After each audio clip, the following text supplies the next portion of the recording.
cheia de compromissos aqui na ONU. O primeiro-ministro de Cabo Verde, José Ulisses Correia e Silva, separou um tempinho para conversar com a gente. Ministro, primeiro, muito obrigada por conversar com a gente hoje, mesmo tendo uma agenda muito lotada. Eu gostaria de começar perguntando para o senhor quais são as preocupações que Cabo Verde, enquanto um país insular, traz para as discussões aqui na Assembleia Geral da ONU. Algumas preocupações são globais a todos os países, as alterações climáticas e a necessidade de ações fortes sobre os fatores geradores destas alterações. Porque para além da adaptação e da resiliência é preciso, de facto, alterar o curso das coisas. E enquanto país pequeno, insular e em desenvolvimento, nós somos muito expostos. Os pequenos estados insulares não produzem efeitos sobre as alterações climáticas, são receptores. Acabamos por pagar quase que um imposto relativamente àquilo que são as alterações que nos atingem. Eu estou a falar no caso de Cabo Verde, a questão da seca, a nossa proximidade ao Sahel, mas com a continuação do estado de evolução das coisas poderemos entrar em períodos de secas mais prolongadas, as alterações de temperatura.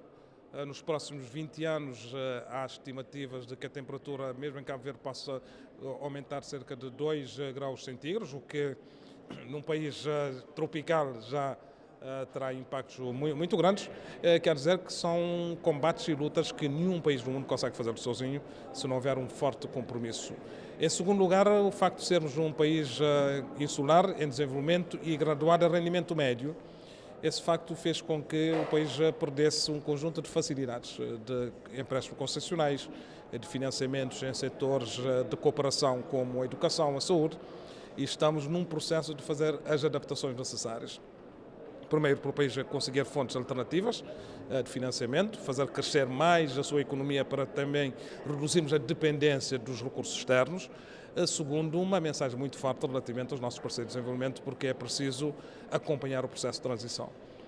Nós dissemos sempre que não queremos parar na estação do país de rendimento médio. Saímos de menos avançados, a intenção não é ficar no rendimento médio, mas é avançar.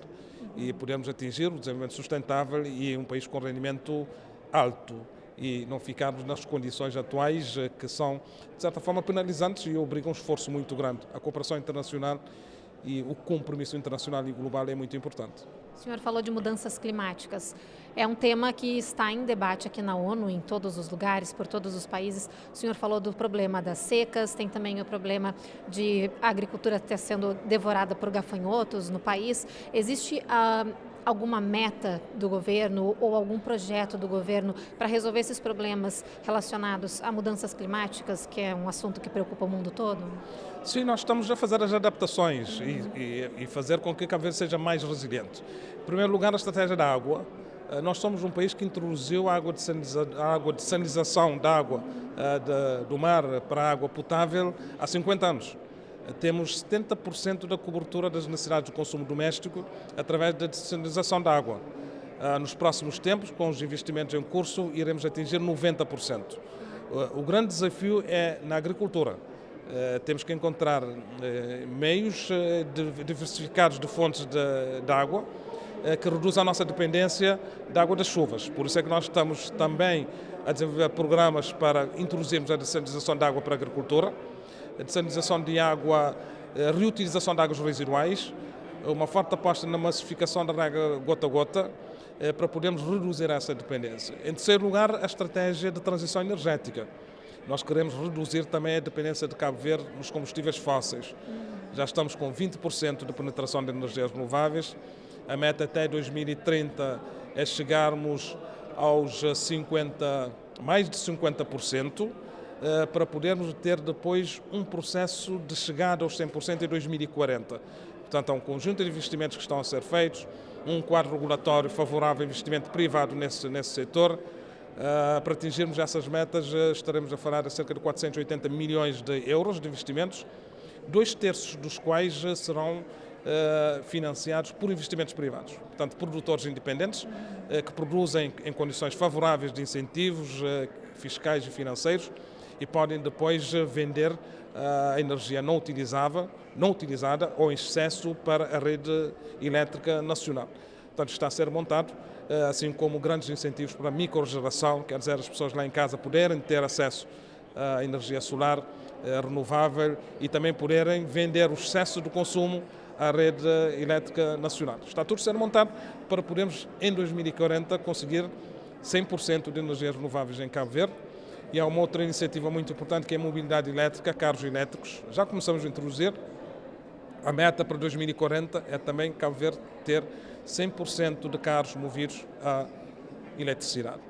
O país está comprometido com a sustentabilidade, basicamente. Está comprometido, exatamente. Isto vai ter impacto, diria pequeno, porque nós não somos os grandes produtores dos problemas que existem hoje no mundo, mas por pequeno que seja o impacto será bom, porque a descarbonização relativamente à redução das viaturas a circularem e a produzirem tudo que é poluição poderá ter um impacto importante. Se todos os países fizessem um bocadinho, nós já estaríamos a construir um mundo melhor, eu não tenho dúvidas relativamente a isso.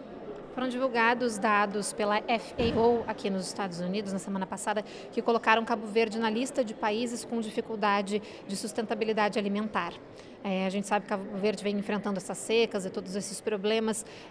O governo pretende mudar esse cenário para garantir uma sustentabilidade do povo de Cabo Verde? E como pretende mudar esse cenário com relação à sustentabilidade alimentar?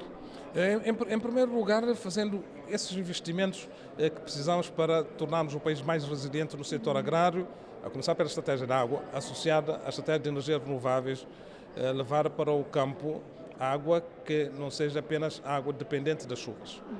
Se chover, tudo bem, damos graças a Deus. Se não chover, temos que ter alternativas para a irrigação. Essa vai ser a grande aposta.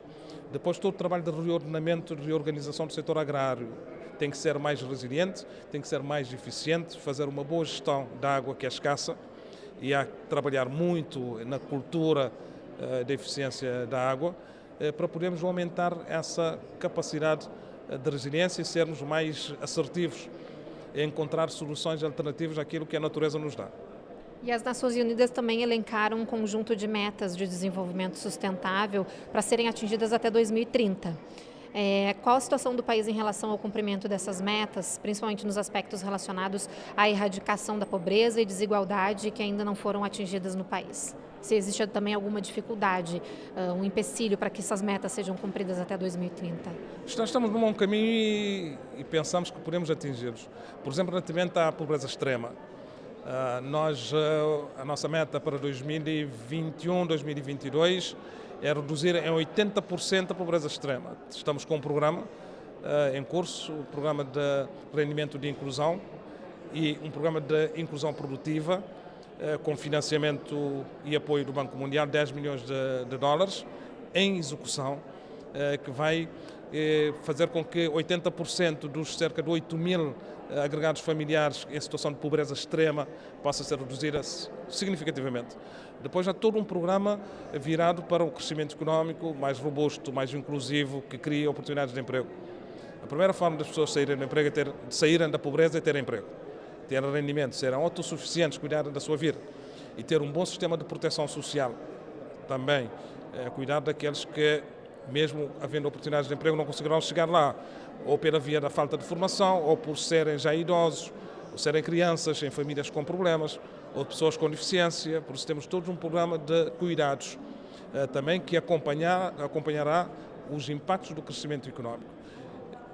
Problemática da equidade de género, portanto, igualdade de oportunidades para as mulheres, porque é onde temos maior concentração de pobreza e maior concentração de problemas de falta de oportunidades, também está a ser tratada. Temos uma transversalização de políticas relacionadas com a equidade e igualdade de género em todas as áreas, desde o Orçamento de Estado, o planeamento e políticas públicas em diversas áreas, para podermos atuar sobre os fatores que criam essas desigualdades.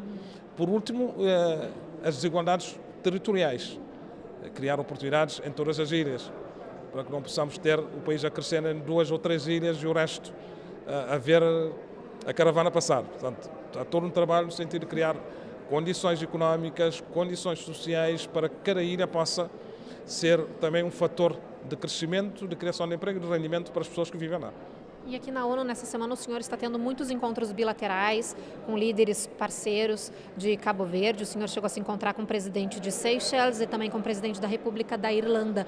Qual é a bagagem que o senhor vai levar de volta para Cabo Verde desses encontros? Existe algum acordo, alguma tratativa com esses países parceiros? São essencialmente o reforço do diálogo político, diplomático, também do diálogo para a cooperação. Há várias áreas de interesse, por exemplo, relativamente a Seychelles, é um pequeno estado insular como nós, temos os mesmos desafios. A área da economia azul é uma área de interesse comum, com a Irlanda, toda a experiência de desenvolvimento que eles têm, não só pelo facto de o Reino Unido ser o maior emissor de turistas para Cabo Verde, os turistas irlandeses estão incluídos, 1/3 do turismo que vai para Cabo Verde vem do Reino Unido e é um emissor muito importante. Para além do turismo, também a problemática da economia azul também esteve na mesa das conversações. A Irlanda tem muita experiência nesta área, que poderá partilhar com Cabo Verde. Com relação à cooperação bilateral, principalmente com os Estados Unidos, sendo que Cabo Verde é um estado que pode integrar a lista de que vão ter suspensas ou limitadas a emissão de visto para a chegada nos Estados Unidos. Recentemente, o novo embaixador dos Estados Unidos alertou sobre esse problema, tem muitos países também preocupados. Gostaria de saber se isso é uma preocupação para Cabo Verde e se alguma medida está sendo tomada para evitar essa suspensão com relação aos vistos. As medidas estão a ser tomadas. Primeiro, não há concretização ainda. Isso deriva pelo facto de muitas pessoas viajarem com visto de turista e depois não regressam. Acaba por apontar negativamente relativamente ao país, mas há todo um trabalho a ser feito e está a ser feito com a participação das entidades americanas para haver uma maior sensibilização do compromisso e da responsabilidade relativamente àqueles que viajam para os Estados Unidos, mas eu estou certo que iremos ultrapassar esse problema porque temos boas relações de parceria com os Estados Unidos da América. Há pouco tempo foi divulgado que 400 pessoas seriam deportadas de volta para Cabo Verde. Existe algum tipo de negociação com relação a esse assunto de deportação? A deportação é um processo que tem a ver com as leis americanas, também com os processos de decisão americanos. Não se pode parar esse processo. Só as leis são aplicadas. O que nós temos estado a fazer e a trabalhar é no sentido de prevenir e atuar sobre as situações que possam levar à deportação.